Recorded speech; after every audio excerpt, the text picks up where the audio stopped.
Bonjour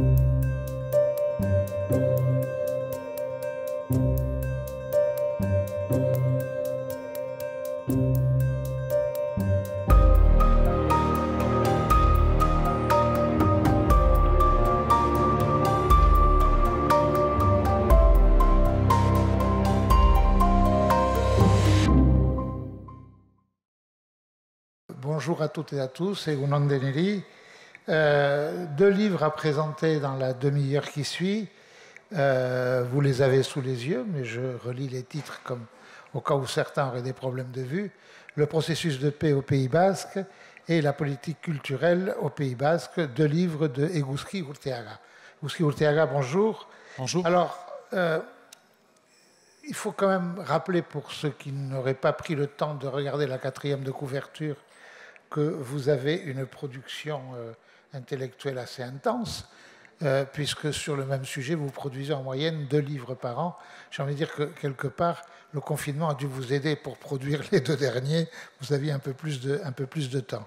L'an dernier, vous êtes professeur de sociologie à l'Université du Pays Basque, de sociologie, c'est bien ce que j'ai dit, et vous avez fait en réalité toutes vos études à Bordeaux. Vous êtes docteur en sociologie à l'université de Bordeaux 2, et vous avez fait histoire mention géo à l'université de Pau et des Pays de l'Adour. Et quand on voit la géographie spécifique d'Euskal Herria, on comprend bien pourquoi vous l'avez fait, parce que c'est nécessaire pour comprendre et pouvoir lire facilement ces livres. L'an dernier, nous avions présenté le vote nationaliste basque et la politique linguistique au Pays basque. Et vous publiez presque toujours, ou toujours là, j'ai l'impression, en tout cas dès qu'il s'agit en français, vous publiez chez l'Harmattan. J'avais la possibilité puisqu'on avait une demi-heure, de présenter un livre puis l'autre. Puis, à la lecture des livres, même si à certains moments la lecture a été rapide, parce qu'il y a beaucoup de données, je me suis dit qu'il valait mieux les présenter conjointement. Ça ne veut pas dire forcément qu'on ne va pas respecter un petit peu l'ordre, mais ces 2 livres, quelque part, qui ont l'intérêt de témoigner de l'évolution profonde qu'il y a eu dans ce pays et qui a traversé toute Euskal Herria, en tout cas au moins Iparralde, ces 50 dernières années.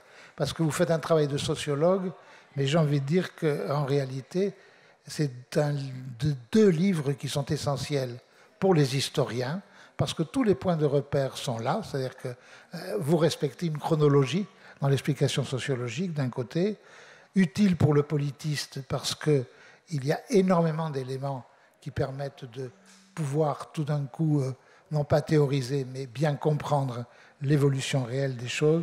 Et c'est un livre très certainement utile, ce sont des 2 livres très certainement utiles pour tous ceux qui sont intéressés par les 2 sujets, qui ne sont pas des sujets anodins, puisqu'ils sont très structurants de ce qu'est le Pays basque aujourd'hui, en tout cas d'Iparralde et d'Hegoalde, mais très particulièrement d'Iparralde. Et c'est un livre qui est essentiel pour tous les militants culturels ou les militants politiques. Pourquoi ? Parce que, c'est ce que je disais tout à l'heure, permettent d'avoir non pas forcément un point de vue de Sirius, mais un point de vue avec la distance nécessaire. Ces 2 livres donc qui apportent profondeur de champ et la distance pour juger de la situation d'aujourd'hui. On ne peut pas regarder la situation d'aujourd'hui comme si elle avait toujours été. La situation d'aujourd'hui est une résultante. Alors on va peut-être commencer par la politique culturelle au Pays basque. Et j'ai envie de vous demander, en gros on commence avant 1944, mais ce n'est pas très intéressant. Ce qui est intéressant, c'est tout le processus qui se produit dans l'après-guerre. Que se passe-t-il? Quels sont, à votre avis, ou qu'avez-vous retenu comme date clé depuis 1944, disons la loi d'Aix-Sion par exemple? Je dirais que c'est surtout à partir de 1959, lorsque ICACH se constitue. Donc il y a tout un travail qui est fait au niveau de l'enseignement du basque. Et donc il va y avoir une prise de conscience associée donc, aux différentes associations culturelles donc, qui se mobilisent à ce moment-là. Ensuite, donc, il va y avoir un moment clé avec l'élection de François Mitterrand en 1981. Et c'est Jack Lang qui sera nommé donc ministre de la Culture, qui va être un ministre de la Culture qui va compter, qui va être en exercice pendant 10 ans, et associé donc au rapport Giordan en 1982, qui va impulser donc non seulement la décentralisation des politiques culturelles, ça veut dire qu'à partir de ce moment-là, la région, le département, les communes vont avoir de plus en plus de compétences en matière culturelle, et simultanément, il va y avoir donc une prise de conscience de la nécessité d'impulser la culture basque également. Et donc ça va déboucher en 1984 sur le Centre culturel du Pays basque, qui va exercer son activité pendant 4 ans, mais il va y avoir une insatisfaction de la part des acteurs culturels du Pays basque qui souhaitent qu'il y ait une structure propre, spécifique, donc pour promouvoir la culture basque. Et ça va déboucher en 1990 sur la création de l'Institut culturel basque, qui va être véritablement un point clé, qui va marquer un tournant, à la fois parce qu'à partir de ce moment-là, il va y avoir donc pour la première fois une politique de promotion de la culture basque de manière spécifique, et simultanément parce qu'il va y avoir une structure qui va donc élaborer, mettre en œuvre et évaluer cette politique publique associée donc à l'État, la région, le département et les communes. Et donc de ce point de vue-là, la création de l'ICB a été un moment clé en la matière. Moi, enfin, en vous lisant, c'est clair et net qu'il y a avant l'ICB et après l'ICB. Enfin, l'Institut culturel apporte quelque chose de fondamental. Et j'ai envie de dire, il apporte quelque chose parce que tout à la fois, c'est un institut stratège et c'est un institut qui sait mettre les mains dans le cambouis, qui sait faire. Tout à la fois, il pense le devenir, mais il le construit pas à pas avec les associations, avec chacun des partenaires qui lui sont naturellement liés. Tout à fait. Et il faut rappeler qu'au sein même de l'ICB, il y a à la fois les différents pouvoirs publics, mais aussi les acteurs culturels du territoire. Et donc c'est cette symbiose et cette collaboration qui va se développer entre des acteurs institutionnels et associatifs, donc qui va porter ses fruits au cours de toutes ces années. Mais il faut rappeler qu'après 1990 et la création de l'ICB, en 1992-93, donc il va y avoir la prospective Pays basque 2010, qui va comprendre 2 volets, un volet diagnostique et un autre prospectif, et qui va consacrer donc un chapitre à la culture. Et c'est un chapitre qui est assez développé pour l'époque et qui va entraîner une prise de conscience de la part des différents acteurs du territoire de la nécessité d'impulser une politique culturelle et en particulier une politique en faveur de la culture basque. Et donc, pour piloter ce dispositif-là, vont se créer donc le binôme Conseil du développement, Conseil des élus en 1994-95, et tout un travail va être fait qui va déboucher sur le premier projet de territoire en 1997, qui va comprendre également un volet culturel. Et donc, après 3 années de négociations, ça va déboucher sur la Convention spécifique du Pays basque 2001-2006, qui va consacrer un chapitre précisément à la promotion de la culture basque. Et par la suite, donc, il va y avoir donc 2 contrats territoriaux qui vont être signés et dont le dernier a pris fin en 2020. Et donc, on s'aperçoit qu'au fil des années, il va y avoir donc une structuration progressivement de la politique culturelle au Pays basque. Et l'ICB va jouer un rôle fondamental dans la promotion de la culture basque. C'est vraiment ce que je disais, c'est une institution stratège. Tout à fait. Parce qu'elle pense à terme, elle ne pense pas du court terme, elle n'est pas en train de réaliser que du court terme, ce qu'elle fait très bien par ailleurs, mais elle est capable de se penser dans une dimension plus longue. Il y a un aspect, je trouve, que vous n'abordez pas beaucoup, mais qui peut être intéressant sociologiquement, c'est de voir l'acceptabilité croissante de la valeur de la culture basque dans la question culturelle en général, en tout cas en Iparraldé. C'était quelque part une culture secondaire, minoritaire, destinée à quelques-uns. Comment elle est en train de devenir peu à peu une culture commune à tous les gens, qu'ils soient Eshkwaldun au sens parlant la langue, ou qu'ils ne le soient pas. Tout à fait. Et les différentes enquêtes qui ont été faites au cours de toutes ces années montrent précisément donc que l'adhésion de la population donc vis-à-vis de la culture basque et de la langue basque ne cesse de croître. Et donc ça concerne donc des publics de plus en plus divers. Il ne faut pas oublier donc que le Pays basque est un territoire attractif et ça se traduit par le fait que la population ne cesse de croître.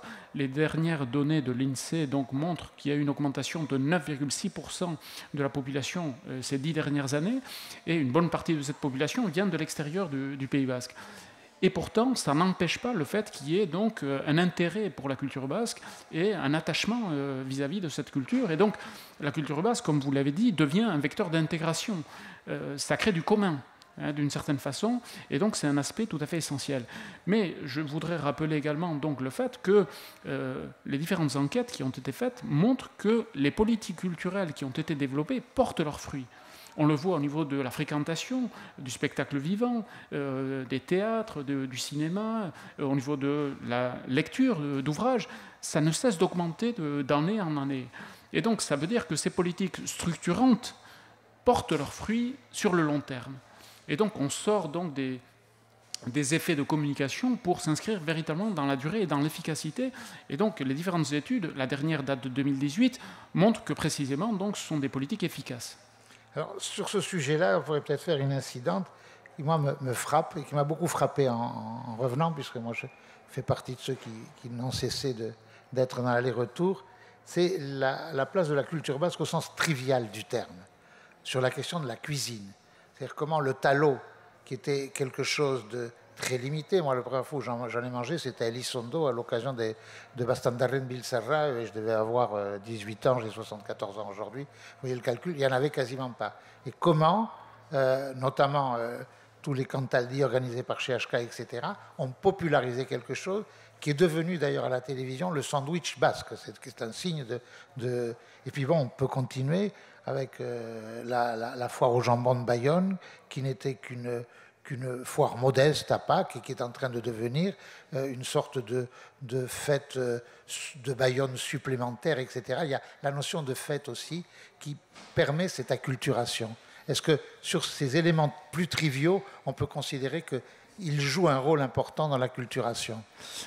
Vous soulignez un aspect tout à fait essentiel, qui est le fait que la culture, il faut la comprendre au sens anthropologique du terme. C'est-à-dire que ça englobe tous les aspects donc, de la vie, et ça ne concerne pas seulement certaines activités culturelles, qui seraient donc l'édition, le théâtre ou le cinéma, mais ça concerne toutes les pratiques et toutes les activités de la vie sociale. Et donc, de ce point de vue-là, c'est vrai que la culture basque est en train d'infuser. Moi, j'utilise souvent cette analogie de l'infusion qui se produit de manière très progressive, de manière très lente, mais de manière très sûre.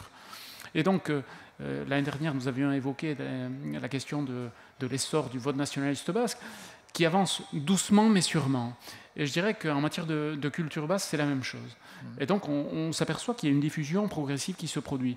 Et après, il y a un autre aspect que vous soulignez, qui est qu'en France, il y a souvent une tendance à distinguer la culture savante et la culture populaire. Je dirais qu'au Pays basque, il y a une sorte de synergie et de lien. La coupure n'est pas aussi nette entre les deux. Et donc, c'est un aspect tout à fait essentiel parce que ça permet d'être partagé donc, par un plus large public. On peut même dire qu'elle est quasiment à vocation impérialiste, puisque l'air le plus fameux des fêtes de Dax maintenant, c'est le Harul Yaunak, qui prend des proportions absolument incroyables, qu'il n'y a même pas ici à la fin des fêtes de... Y a-t-il un gros chemin à parcourir encore ou pas? Ou est-ce qu'on est vraiment à un bon moment, un moment de bascule, où les choses peuvent se faire naturellement? Il y a des éléments qui sont stratégiques. Le premier élément, c'est celui de l'enseignement. Et quand je parle de l'enseignement, je me réfère à l'enseignement bilingue et surtout selon le modèle immersif. Nous avons vu quelle a été la décision du Conseil constitutionnel concernant donc la loi Molac. Et c'est un élément essentiel puisque seul l'enseignement immersif permet de produire de véritables bilingues. Et donc, la connaissance de la langue est un élément essentiel d'accès à la culture, d'expression basque. Et donc, c'est un aspect tout à fait essentiel. Et le deuxième point concerne la question démographique. Je l'ai évoqué tout à l'heure, le Pays basque est un territoire très attractif et les prévisions pour les années futures est d'une augmentation de 1% par an. Ça veut dire que chaque année, il y a entre 3 et 4 000 personnes qui viennent habiter au Pays basque. Sur 10 ans, on est en train de parler de 35 à 40 000 personnes de plus. Souvent des personnes qui viennent de l'extérieur. Et donc, la question est, c'est un enjeu, au niveau des institutions, des pouvoirs publics et au niveau des politiques culturelles, comment faire pour que ces nouveaux publics donc, accèdent à la culture basque et considèrent la culture basque comme étant la leur. On va passer quand même au second livre, même si je les présente en même temps, sur la question du processus de paix. Pour beaucoup, notamment pour les plus jeunes, Ayete est le moment central. Et pourtant, quand on regarde un peu ce que vous écrivez, ou qu'on a souvenir de comment les choses se sont passées, on se dit que Ayete n'est que la conclusion de plusieurs temps dans le processus pour aller vers la paix. C'est-à-dire qu'il ne naît pas, c'est pas une sorte de naissance spontanée comme ça, c'est quelque chose qui est la résultante de déjà beaucoup de tentatives de processus de paix. Tout à fait. Il faut rappeler que la Constitution espagnole est adoptée en 1978. Un an plus tard est adopté le statut d'autonomie. Et véritablement, la démocratie parlementaire commence à fonctionner à partir du début des années 80. Et précisément, la première tentative et la première négociation aura lieu entre 1981 et 1982 entre l'ETA politico-militaire et l'État espagnol, qui va déboucher sur un accord suite auquel donc l'ETA politico-militaire va mettre un terme à l'activité armée, et en échange donc il va y avoir une politique donc de réinsertion des prisonniers et d'activité normale donc des différents membres donc de cette organisation. La deuxième négociation aura lieu à Alger entre 1987 et 1989 entre l'ETA militaire donc et le gouvernement de Felipe González. À ce moment-là, donc, il faut quand même rappeler le contexte, à savoir que l'ETA est extrêmement fort sur le plan militaire. Il suffit de voir les données en termes du nombre d'attentats, le nombre de victimes causées. Et donc, la capacité à influer donc, sur le débat politique est extrêmement fort à ce moment-là. Mais en même temps, la répression de l'État espagnol est extrêmement importante également. Et il faut rappeler qu'entre 1983 et 1987, il y aura donc le GAL, qui a été donc financé, organisé, impulsé par le gouvernement socialiste de Felipe González. Et d'ailleurs, son ministre de l'Intérieur et le secrétaire d'État à la sécurité avaient été condamnés précisément donc, par les tribunaux pour cette raison-là.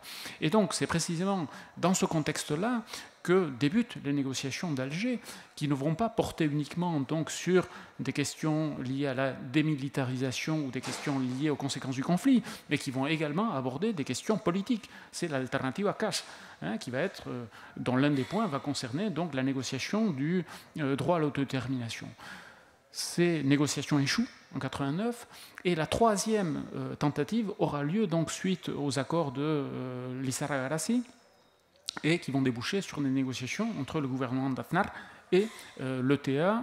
La plupart de ces négociations auront lieu donc à Genève. Et enfin, la dernière tentative, avant Ayete, a eu lieu donc entre 2005 et 2007.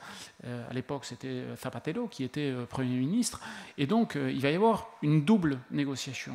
Une négociation entre l'ETA et l'État espagnol sur les conséquences du conflit, c'est-à-dire donc la question des prisonniers, la question donc du désarmement, la question des réfugiés, la question des victimes, et d'un autre côté une négociation politique à Loyola entre les partis représentatifs.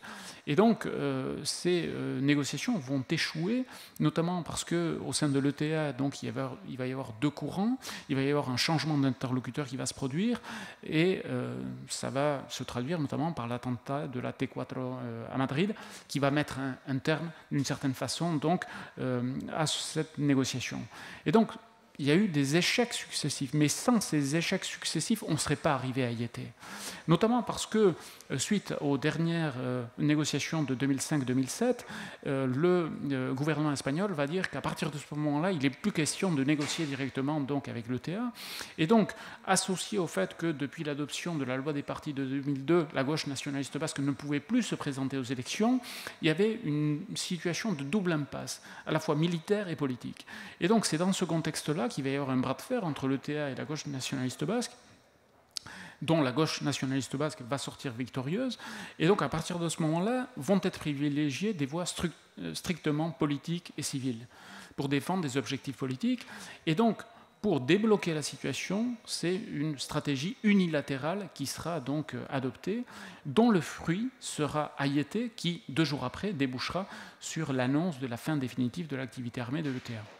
Alors, on voit, c'est pour ça que je trouve que votre livre est intéressant, c'est que on se réfère souvent à la résultante sans bien voir que tout ça c'est un long parcours et qu'on n'arrive pas à la paix, on n'arrive pas à résoudre des questions fondamentales en 5 minutes. C'est pas parce que tout d'un coup on met Kofi Annan, Jox, etc. autour d'une table que la paix est possible. Elle n'est possible que parce qu'il y a des gens, à un moment donné, qui se sont engagés. Alors, moi, j'ai une question qui me frappe toujours, quand je discute avec des amis, notamment de l'autre côté. Beaucoup disent que c'est, à un moment donné, la société basque qui a sifflé la fin de la partie, qui a dit, bon, maintenant, ça suffit. On est en train de perdre du temps, on n'avance pas sur beaucoup de dossiers, notamment sur les questions économiques, etc. On a une société très fracturée. Arrêtez de jouer. Enfin, je mets des guillemets à jouer, bien entendu, vous l'avez compris, mais c'est la société dans son ensemble qui a sifflé la fin de la partie. Est-ce que ça vous semble juste comme jugement ou pas ? Oui, alors je l'ai évoqué, notamment sur la décision de l'ETA de mettre un terme définitif à son activité armée. Il est bien évident que la pression de la société basque et en même temps la décision de la gauche nationaliste basque, structurée en tant que parti politique, a exercé une pression qui a conduit l'ETA donc à mettre un terme à son activité armée. Mais de ce côté-ci de la frontière, la société civile organisée a joué un rôle tout à fait essentiel à partir d'Ayete. Parce qu'il faut quand même rappeler qu'avant Ayete, il y avait eu donc des négociations entre l'État espagnol et l'ETA à travers les médiateurs internationaux pour que, après l'annonce de la fin de l'activité armée, aussi bien l'État espagnol que l'ETA envoient une délégation à Oslo, en Norvège, pour négocier les conséquences du conflit. Qu'est-ce qui se passe? C'est qu'un mois après Ayete, il va y avoir donc des élections générales en Espagne, et le Parti populaire donc va remporter ces élections avec une majorité absolue, et à ce moment-là, le Parti populaire va considérer qu'il ne se sent pas engagé par les promesses faites donc par le gouvernement Zapatero, et donc va refuser d'envoyer donc une délégation en Norvège, et parallèlement elle va poursuivre avec sa politique de répression et avec sa politique pénitentiaire. Et donc face à cette situation de blocage, la société civile au Pays Basque Nord va jouer un rôle tout à fait actif. Bakavidea, mais aussi le Forum social et d'autres types de structures vont s'engager, et donc ça va déboucher en 2014 sur la déclaration de Bayonne, auquel vont s'associer des syndicats et des partis politiques. Et après, il faut quand même rappeler que, vu que les gouvernements ne modifiaient pas leur stratégie et leur attitude, les artisans de la paix, en 2016, vont prendre l'initiative de se mettre en relation avec l'ETA pour procéder à un désarmement partiel. Et donc, on sait qu'il va y avoir donc une opération policière qui va avoir lieu. Ces personnes vont être arrêtées, mais il va y avoir donc une mobilisation très forte des élus locaux, de la société civile au Pays Basque, qui va déboucher sur leur libération. Et à partir de ce moment-là, le gouvernement français comprend que ce n'est pas son intérêt d'avoir une politique antiterroriste alignée sur celle de l'Espagne. Et donc, elle va accéder au désarmement donc, qui va se produire en 2017. Puis, un an plus tard, donc, il va y avoir donc, la dissolution de l'ETA et l'acte qui va donc accueillir donc, cette annonce à Arnaga, à Cambo. Vous terminez votre livre en forme de conclusion sur le rôle particulier, spécifique des femmes dans la mise en œuvre du processus de paix. Est-ce que vous pourriez détailler, en tout cas les deux, parce que c'est un problème de temps maintenant, détailler les 2 ou 3 points qui montrent à quel point les femmes ont joué un rôle essentiel. C'est intéressant parce que quand on reprend la question italienne, le sud de l'Italie, etc., à un moment donné, les femmes sont un des facteurs qui vont produire de la paix, quelque part, par leur façon d'être, leur façon de faire et les choix politiques qu'elles font. Précisément, j'ai voulu conclure l'ouvrage avec ça pour montrer notamment le rôle joué par les femmes réunies au sein de AOCHAC, qui a réuni donc des acteurs politiques, le plus souvent au Pays Basque Sud, et qui ont joué un rôle tout à fait essentiel, qui ont essayé de créer des ponts entre les différentes sensibilités politiques, les différents mouvements sociaux, les différentes associations, pour essayer de créer du commun, pour essayer de créer du consensus, et en même temps pour revendiquer le rôle et la place des femmes dans ces processus. Parce que bien souvent, c'est le cas au Pays Basque, mais aussi en Amérique latine et dans d'autres processus de paix, les femmes jouent un rôle essentiel, mais qui est souvent tu ou alors méconnu ou alors sous-estimé. Et donc, je souhaitais précisément, en concluant là-dessus, souligner le rôle des femmes dans ce processus de paix. Est-ce que, alors que la question des prisonniers n'est pas totalement résolue et qu'on voit l'obstination de la droite et de l'extrême droite espagnole sur ce sujet-là, est-ce que vous pensez que malgré tout, il n'y aura plus de recul maintenant, que le processus de paix va continuer d'avancer dans de bonnes conditions? Alors, le gouvernement Sánchez est plus ouvert que ne l'était, certes, le gouvernement de Rajoy, ou pourrait l'être celui de Casado, ça c'est clair et net. Mais enfin, est-ce qu'il n'y a pas là quelque chose qui pourrait remettre en cause un peu ce processus qui a l'air de maintenant se dérouler dans de bonnes conditions? Ce qu'on peut constater, et ce sont des faits, c'est qu'il y a eu la fin de l'activité armée de l'ETA, il y a eu le désarmement, la dissolution, mais aussi simultanément, d'abord en France puis en Espagne, une flexibilisation progressive de la politique pénitentiaire. En France, on a constaté que la plupart des prisonniers se sont vus retirer le statut d'EPS, et en même temps que la plupart de ces prisonniers ont été rapprochés vers des prisons donc proches du Pays Basque, à Lannemezan et à Mont-de-Marsan. Il y a encore donc des difficultés qui concernent les prisonniers femmes, compte tenu du fait qu'il n'y a pas de module consacré aux femmes donc, dans ces prisons que j'ai évoquées. Il y a également donc, la question des prisonniers qui purgent de longue peine. Je pense notamment au commando Argala, dont 3 membres sont en prison depuis plus de 30 ans. Et en même temps, donc, il y a des prisonniers qui ont soit des problèmes de santé, soit qui sont âgés, et donc pour lesquels il faut trouver une solution.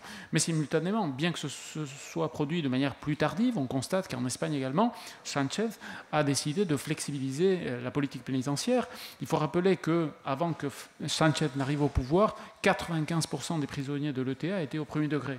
C'est-à-dire qu'ils ne pouvaient pas bénéficier de bénéfices pénitentiaires. Et que la plupart donc, de ces prisonniers étaient incarcérés dans des prisons situées donc, parfois à 600, 800, 1000 km du Pays Basque. Là, on s'aperçoit que la plupart des prisonniers sont au second degré, certains d'entre eux sont passés au troisième degré, et la plupart des prisonniers ont été rapprochés. Donc certes, ça ne règle pas le problème, mais on constate quand même une évolution en matière de politique pénitentiaire, aussi bien en France qu'en Espagne. Eguzki Urteaga, moi je voudrais vous remercier, rappeler à tout le monde les 2 livres que vous trouverez dans la grande salle et que vous signerez, j'imagine, avec plaisir. Le processus de paix au Pays Basque et la politique culturelle au Pays Basque, les 2 publiés chez l'Harmattan. Et merci de nous avoir permis de prendre toujours un peu de distance avec l'immédiat. C'est l'intérêt du travail des intellectuels.